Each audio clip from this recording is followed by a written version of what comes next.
प्रिय साथियों, सादर प्रणाम। आज मैं आप सभी के समक्ष एक अत्यंत गंभीर और संवेदनशील विषय पर अपने विचार रखना चाहता हूं।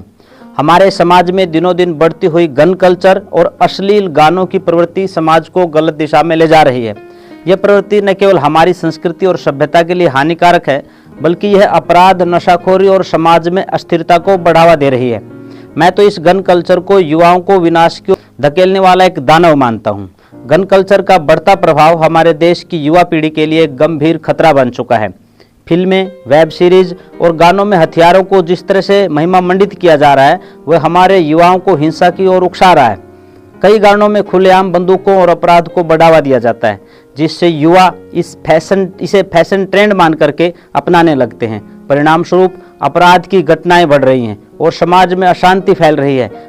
आज के समय में कई गाने ऐसे हैं जो न केवल अश्लीलता को बढ़ावा दे रहे हैं, बल्कि महिलाओं को भी अपमानित कर रहे हैं। ये गाने हमारी नैतिकता को ध्वस्त कर रहे हैं। युवा पीढ़ी इस तरह के गानों को सुनकर गलत आदतों की ओर आकर्षित होती है, जो आगे चलकर उनके जीवन को बर्बाद कर सकती है। इसके साथ ही शराब को महिमा मंडित करने वाले गानों का चलन भी बहुत खतरनाक साबित हो रहा है।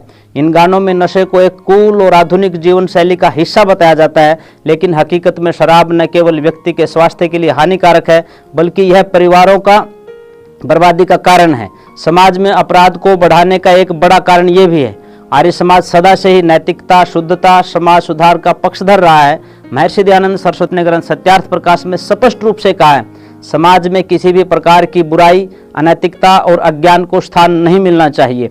गन कल्चर, अश्लीलता और नशे की प्रवृत्ति समाज को अधिक अधोगति की ओर ले जा रही हैं, जो वैदिक सिद्धांतों की पूर्णतः विपरीत है। आर्य समाज सदा से सत्य, अहिंसा, सदाचार और संयम का समर्थक रहा है। आर्य समाज मानता है कि संगीत और कला का उपयोग समाज को जागरूक करने के लिए, संस्कृति को विकसित करने के लिए और आध्यात्मिक उन्नति के लिए किया जाना चाहिए। परंतु यदि यही संगीत अनैतिकता को बढ़ावा देने लगे तो इसे समाज में स्वीकार नहीं किया जाना चाहिए। इन बुराइयों को रोकने के लिए समाज तथा सरकारों को सामूहिक प्रयास भी करना चाहिए। इसके लिए सबसे पहले संगीत उद्योग में सुधार करना चाहिए। सरकारों को इस दिशा में कठोर कदम उठा करके सख्त कानून बनाने चाहिए, ताकि ऐसे गानों पर रोक लगाई जा सके जो गन कल्चर, अश्लीलता और शराब को बढ़ावा देते हैं। हमें अपने युवाओं को यह समझाना होगा कि जीवन का असली उद्देश्य केवल मनोरंजन नहीं है, बल्कि समाज और देश के उत्थान में योगदान देना भी है।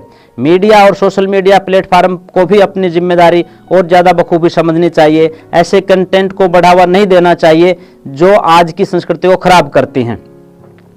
युवाओं को अच्छे साहित्य, संगीत और आध्यात्मिकता की ओर प्रेरित करने का एक संकल्प हम सबको लेना चाहिए। हमारे स्कूलों और कॉलेजों में नैतिक शिक्षा को अनिवार्य बनाया जाना चाहिए, जिससे युवा अच्छे और बुरे का फर्क समझ सकें। हम सभी को मिलकर इस सामाजिक बुराई के खिलाफ आवाज़ उठानी होगी। हमें अपने समाज, परिवार और विशेष रूप से युवाओं को इस गन कल्चर और अश्लील गानों से बचाने के लिए हर संभव प्रयास करना चाहिए। यह सरकार के साथ साथ समाज की भी जिम्मेदारी है, बल्कि हर नागरिक को इसमें अपनी भूमिका निभानी होगी। यदि हम एक स्वस्थ, सभ्य और नैतिक मूल्यों से परिपूर्ण समाज का निर्माण करना चाहते हैं, तो हमें इन बुराइयों का बहिष्कार करना होगा और समाज में अच्छे विचारों, संस्कृति और नैतिकता को पुनर्स्थापित करना होगा। धन्यवाद।